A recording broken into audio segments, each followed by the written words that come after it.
C'est la 8e journée du championnat de top 14 et le Racing 92 retrouve enfin son antre de la Paris La Défense Arena pour la réception de l'USAP Perpignan qui donne le coup d'envoi de cette rencontre. Et tout de suite, les Franciliens qui viennent se jeter dans l'entonnoir. Première offensive de ce match, elle sera à l'initiative des Catalans. Ballon à disposition de Tomé Cochard, mais on se met à la faute. Pénalité et opportunité d'ouvrir le score là pour Nolan Le Garec qui marque les premiers points du match. On joue depuis 3 minutes et le Racing mène 3-0.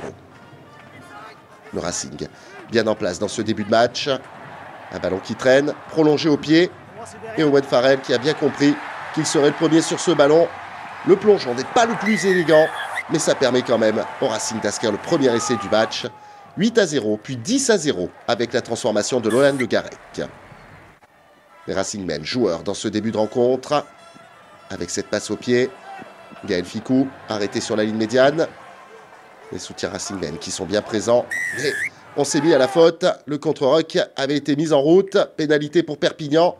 Et Antoine Ocagne de loin qui marque les premiers points pour son équipe. 10-3 dorénavant.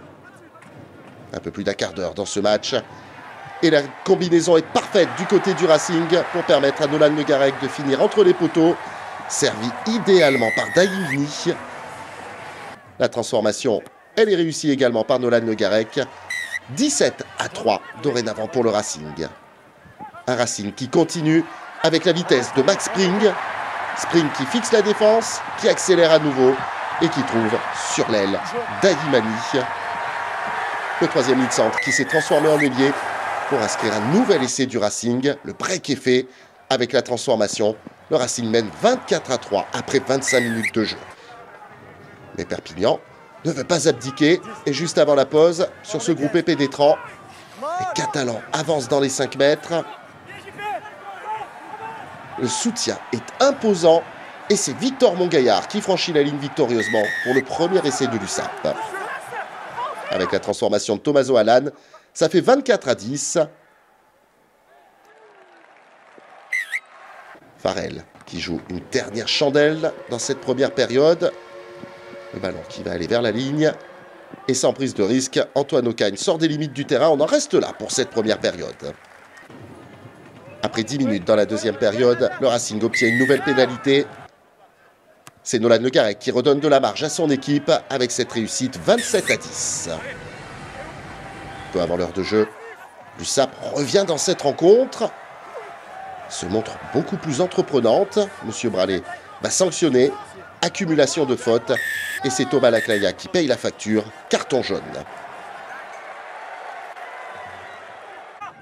Un nouveau bras levé pour Monsieur Bralé.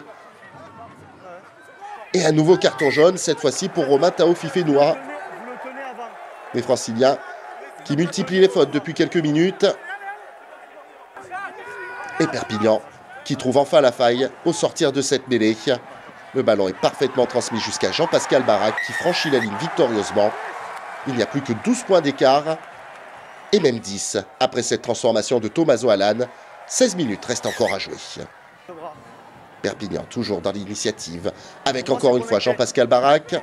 Coffré par Gaël Ficou mais qui parvient quand même à passer au sol. Les Racing Men sont à la faute. Et Antoine Ocagne, encore une fois, de longue distance, permet à son équipe de revenir à un essai transformé, 27-20. 3 minutes encore à jouer dans cette rencontre. Et Owen Farrell qui va taper là-bas dans la diagonale. Ce ballon qui sort directement des limites du terrain. Owen Farrell qui s'est chamaillé avec Georgi Beria reçoit un carton jaune. Et sur la pénalité qui suit, Perpignan revient à 4 longueurs, 27-23. On joue la 79e minute. C'est l'une des dernières actions du match. Et Jean-Pascal Barac qui trébuche se met à la faute en faisant tomber dans les airs son adversaire.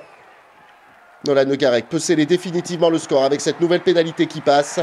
Le Racing s'impose 30-23. Une nouvelle fois sans convaincre. David Marty peut être déçu. Son équipe de Perpignan a sans doute démarré trop tard cette rencontre.